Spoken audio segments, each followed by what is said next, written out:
morning. I'm O. I'm A. Together, ang Ang OA. OA. Well,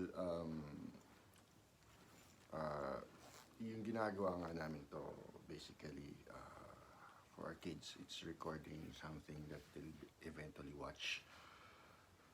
And speaking of watch, no, kagabi pinanood namin yung Instant Daddy ni Gerald Napoles. Kakaiba siya dito, no? Hindi siya yung typical na comedian or it's a comedy film. More on drama. Medyo napaiyak nga ako eh. It's still funny. Kaya maluha-luha lang. Oo, maluha-luha lang. It has something to do with how we should value yung time with family. Time with our loved ones. Kasi ang pinapakita nga dun sa movie, parang ang daming nasayang na mga oras.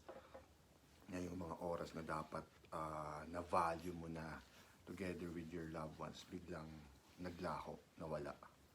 So, parang we're actually doing this para kahit papano, it will serve as a parang guidance or something to that effect para sa mga kids namin. And this is to share with you some values and insights sa mga pinagdadaanan namin.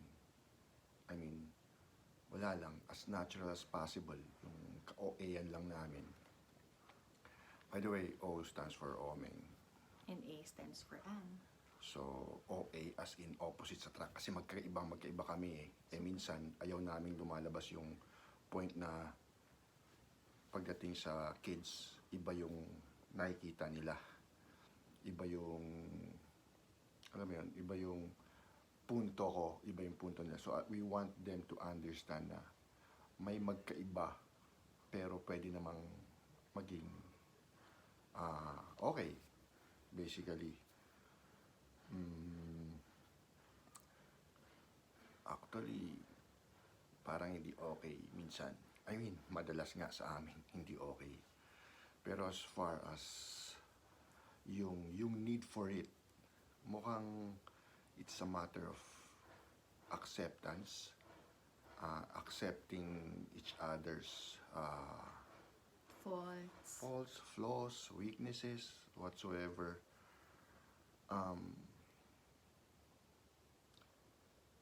Ang dami, actually, madalas kaming magkatalo nito sa mga bagay-bagay. But always with love. Hindi rin. Minsan gusto makakita mapakan. With love din yun yung gustong pag-upak. Hindi, I mean, don't get us wrong, no? Gusto lang namin magpakatotoo. Kasi minsan talaga, Buisit kami sa isa't isa. Sobrang Pero buisit. normal yun, I guess. Annoyed kami sa isa't isa. To the point na, ano ba yung longest natin hindi nag-uusap?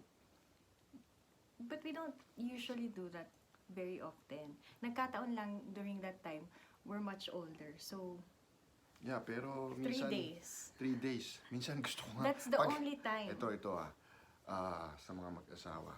Minsan, hayaan yun, normal lang yun eh. Pero dapat nandoon yung conscious effort na it's just your peace and quiet. No?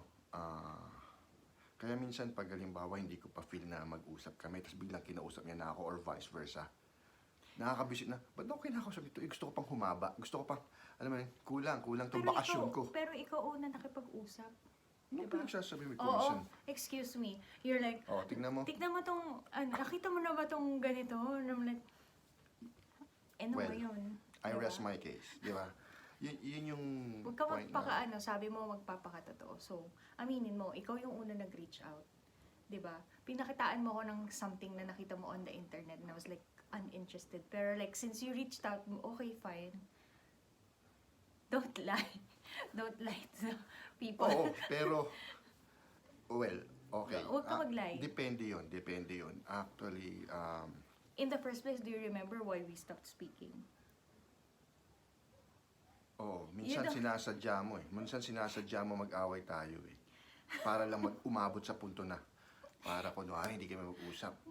Although, siguro, minsan, in a way, gusto ko rin na, sige, away tayo para pag hindi tayo nag-usap, okay lang ako. Yan talaga yung reason mo? Yan talaga yung totoo. Sabi mo magpapakatotoo ka. So sabihin mo Totoo ano yun na nga, yung kaya totoong nga reason kung bakit. nagpapakatotoo na, di ba? Pero, one thing I appreciate about us is yung point na kahit na, alam mo yun, kahit na ganon, I think we've learned to accept that as part of yung difference namin at saka yung pagkatao ng bawat isa. To the point na hindi ko basta-basta mababago yun eh. We're just kind of hoping na somehow yung sa ginagawa namin, yung love will transcend in the sense na yun yung mananaig para intindihin yung isa. So more than acceptance, ando doon din yung understanding kung sino yung isa, di ba? Tapos parang ito, parang ako yung salita ng salita, siya hindi. So, Gusto mo sabayan kita sa pagsasalita? Hindi. Siyempre nagsasalita ka, alam mong sabayan kita. Get to your point, and then if I see if like I feel like first chiming episode in. natin to, so Kaya nga. Oh, so what? So we're talking about parenting basically. So well, how do yun you na nga, parent na, kids? well, speaking of yung instant daddy, oh. no, kahapon, well, watch it sa Netflix, kakaiba dito si Gerald Napoles. Gerald with the J, by the way, which I was so Gerald surprised by. Napoles. Alam mo yun, paborito namin yung, actually si Gerald Napoles at si Kim Molina, paborito namin, ano yun eh, couple yun eh. I mean, they're funny. They're so funny. Kasi sa aming dalawa, ako lang ata yung funny. Okay, you can have the title. Hindi, pero, You're the funny one. Okay. hindi, pero ano nga, I mean, so kakaiba to, instead na matatawa ka, may iyak ka. We don't want to be spoilers here, no, sa mga hindi pa nakakapanood. So, But like, you watch it. It has something to do with fatherhood, no? From yung tatay hanggang siya yung maging tatay, hanggang sa hindi pala tatay. Yung ganung Pero wait factor. lang. So, i-ward na lang natin sila. So, okay, may spoilers. Kasi hindi pwedeng walang spoilers. Kasi nga, may isang topic doon na I really want to like talk about. Like, kasi, di ba, fatherhood nga. Basically, okay, spoiler na. So, huwag na kayo makinig kung di nyo pa napanood. Basically, yung bata, iniwan dun sa person, sa guy, sa tatay, allegedly tatay. So, iniwan siya dun sa tatay, di ba? Ng isang, well, So, Pok-pok. basically, non-committal kasi itong yung character ni Gerald Napoles, di ba? So, ayaw niya ng commitment, basically. So, alam mo na, ayun, man-whore siya, ganyan. So, basically, may nabuntis siya. So, iniwan sa kanya yung anak. Di ba? wag mo na ikwento yung pinaka kung Oh, ano pero pa, basic, diba? yung medyo parang ang funny din kasi nga, parang ano, siya yung, kumbaga, pwede niya kasi siraan yung mom, is what I'm trying to, like, kung saan, yun nga yung sinasabi ko sa'yo kagabi while we were watching it, diba? Kung iniwan yung bata dun sa nanay, ang maririnig ng bata about the father growing up would be something to the effect, tatay mo, walang kwenta. Chances are ganon. Typically. I mean, kasi Typically. pelikula na naman, yun ang mga napapanood natin sa movie, pero Stereotyping na kung stereotyping. Oo. Pero typically, di ba, pag yung bata lumaki sa puden ng nanay, tapos single mom, usually, anong naririnig ng mga bata? Di ba? Parang yung tatay negative mo, side, yeah. walang kwenta, lasinggero, actually, babaero. in fairness dun sa Ganon, mga diba? mothers na gano'n, minsan hindi naman galing sa kanila, galing dun sa side mismo siguro nila na nasisiraan yung tatay na naririnig. Pero basing Or on, regardless kung sino sa side, no? Kasi kahit naman doon sa pag iniwan sa tatay, malamang sisiraan yung nanay. I mean, may mga ganong effect. Nagkataon sa pelikulang to. oh, Or, yeah. Pero typically, Oo. kahit sa pelikula, kapag iniwan sa nanay, hindi maganda yung image ng yeah. tatay. So, what she's basically. trying to say is, well, we both, kumbaga, appreciated yung fact Well, na, I commend him for being I mean, yung character, the character, for, you know, not for saying being the bad like things his about father, na hindi siya sinirian. Kasi iniwan din sila nung nanay niya.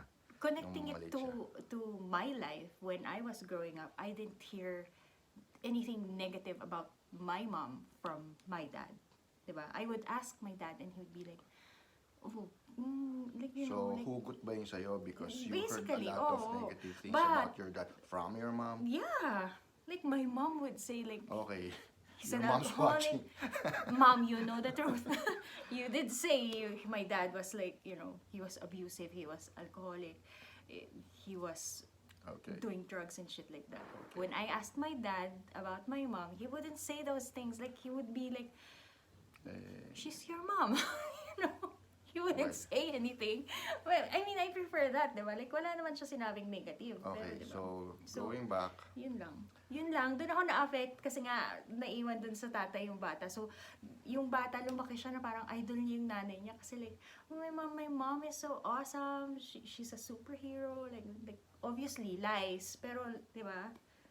I pero mean, yun na nga, good sa for the dad, case diba? mo, good for you na naiwan ka sa lola mo. Oo, syempre. I mean, I wouldn't not to be- downplay anyone. I mean, siguro kung naiwan ka din naman sa father mo, sa family nila, it could have been the same, I feel like better, or worse, hindi natin alam. Pero the point is, I think I would be more of a bitch if I grew up with my dad because I would be spoiled. hindi. Pero, I feel like- yun na nga. Yung sa kwento, hindi niya kwento, Hindi ko kwento. Ito na, balik tayo dun sa pelikula. hindi, I mean, taxi driver si Gerald Napoles. So, alam mo yun, hindi sila yung tipong may kaya. So, talagang ginapang niya yung pagiging father niya. Pagiging parent, basically. Single parent. So, gusto kong ikwento talaga eh. I mean, just to drive at doon sa gusto naming, kaya lang, Sabi it's mo, better talaga na panuorin ninyo. Pero, yun na nga, ang pinaka-gist or pinaka-essence nung sinasabi namin is basically, yun na nga, to value time with your loved ones. Ang problema kasi sa nangyayari minsan sa amin, I think there should be yung balance din. Like for example, sa amin, when it comes to our kids, hindi kami yung tipong mag-sugarcoat pagdating sa, or patungkol sa mga anak namin, no? Kasi, minsan talaga, ando doon yung annoyance eh. Minsan makikita mo how they're growing up. Even if you think, what we think, minsan na okay naman yung pagpapalaki namin sa kanila.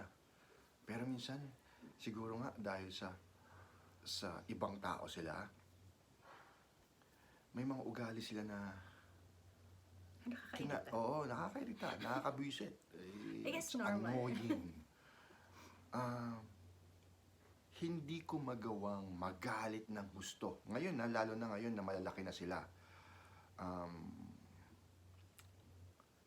Kasi matampuhin eh. What if biglang magtampo? O ayun, magpahangin, kahit sabihin hindi actually lumayas, magpahangin lang. Biglang may nangyari. Ang hirap tanggapin nun. So, yun na nga, going back, ang sinasabi natin dito, yung pag-value ng time sa isa't isa. Now, why are we doing this once again? Kasi, what if dumating yung time na wala na kami? Mava-value pa ba nila yung time? Hindi. But at least they have something to watch. But at the same time, we're making it public para kahit paano, it will serve as a lesson or a valuable input for everyone else na makaka-relate, diba? What's good about this is we're ordinary people. Hindi yung dahil sa sinabi ng isang sikat na tao, ng celebrity, or ng influencer, not necessarily influential. I mean, to the true sense of the word, hindi yung status na influencer. Ando doon yung point na pag ang nagsabi niyang mga yan, mas madaling paniwalaan eh. Kasi ganun yung mentality ng tao. So, when it comes to us, mga ordinaryong tao lang kami. So now basically we're just making this an open advice. O see, that's OA in itself, open advice. Ganun ka OA. I mean, OA lang, ka-OA yan lang. We're going to talk about anything na may kinalaman doon sa buhay, not basically our buhay. Kaya nga, yun nga, as much as possible, may topic like yung instant daddy. Kasi for one, sa case namin, muntik din naging ganun na maging Maging, instant daddy. excuse me, I wouldn't have left my daughter with you. But Hindi, yun na nga. merong instant Pero na ibig ko ganun, sabihin, like, we ako, broke up. we broke We up already had, bago kami nagkabalikan, no? we already Naghiwalay had a na daughter. kami.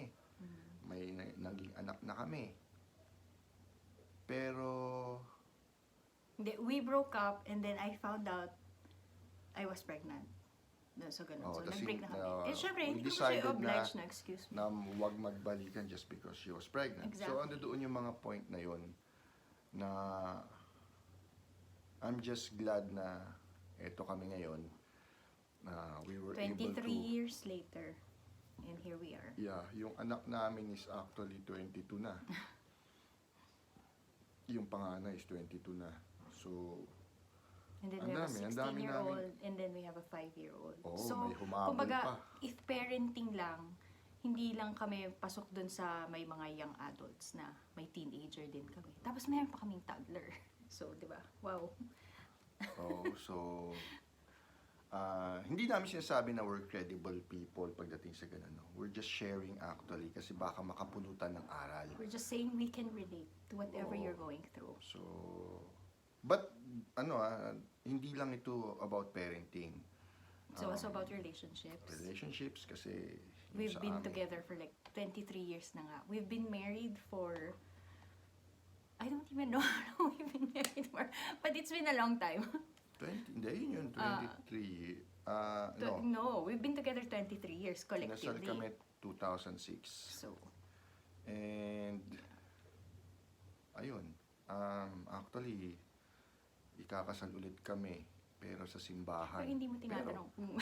Pero just to formalize everything, parang That's renewal also of another vows. topic. Oh, na another kung, topic kung siguro yun. bakit kailangan namin magpakasal pa sa Oo. church, gano'n, like, alam mo yun, like, Something to do with our kids again. Pero, yun na, Next pag-usapan natin yan sa susunod.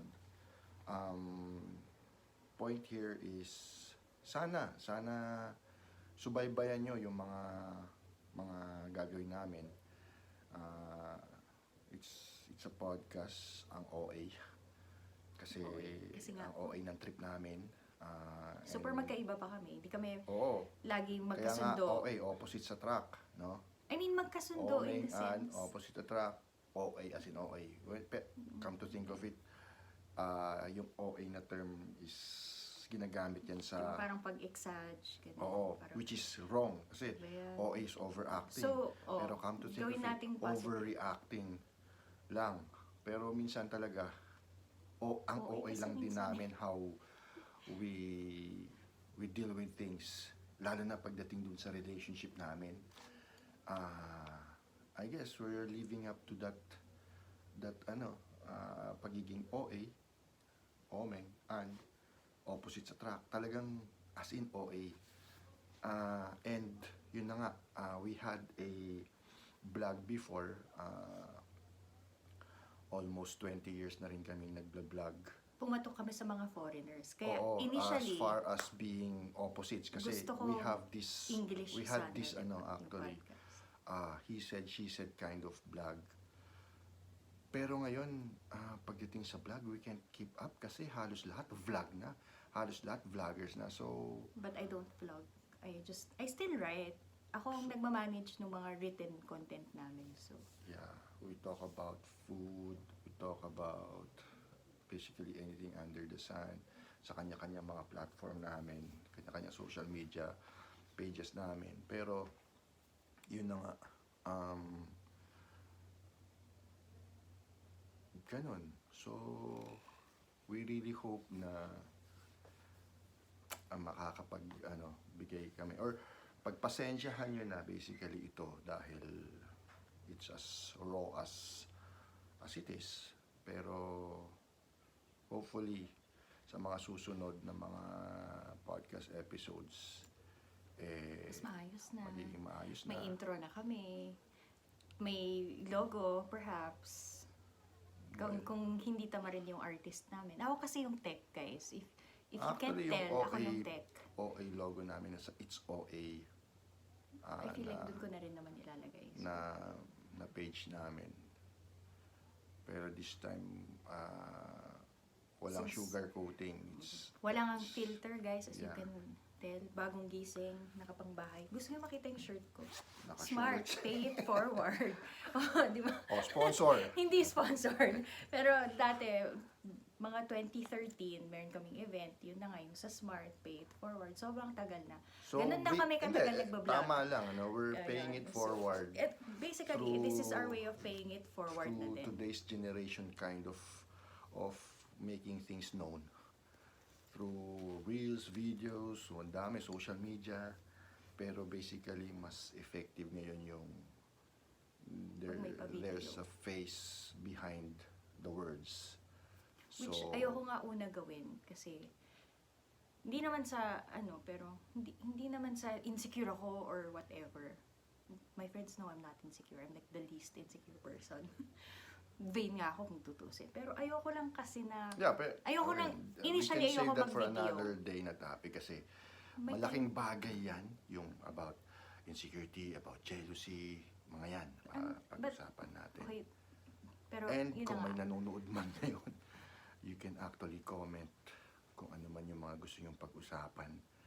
Kasi when we had that Opposites Attract Actually. na vlog namin, there were so many 6 requests na comments naman di ba? and engagements.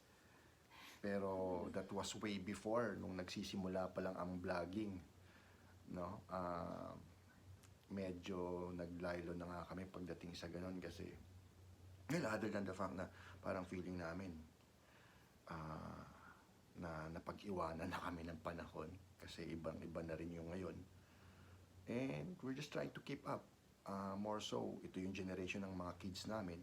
Actually. So, hopefully, other than our kids, makapag-share din kami sa iba. Yun lang, basically, ganun. Diba? Ang dami pang gusto kong pero Ano, sabihin mo na. ino-OAN mo ako na for other Kasi baka malito sila.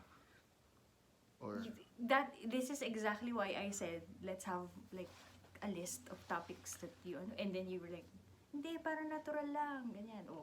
So now we're having this problem. We've got like 7 minutes left to the time. And yeah, so, pagtsagaan nyo na, 30 minutes lang naman to, tops. usually 30 minutes. We will see Ano how it mangyayari goes. pag below 30 minutes? Wala. Wala pala. So, pwede na natin i-cut. Wala. Hindi, pero, di ba, mas maganda pag, kumbaga may time ka na susundan.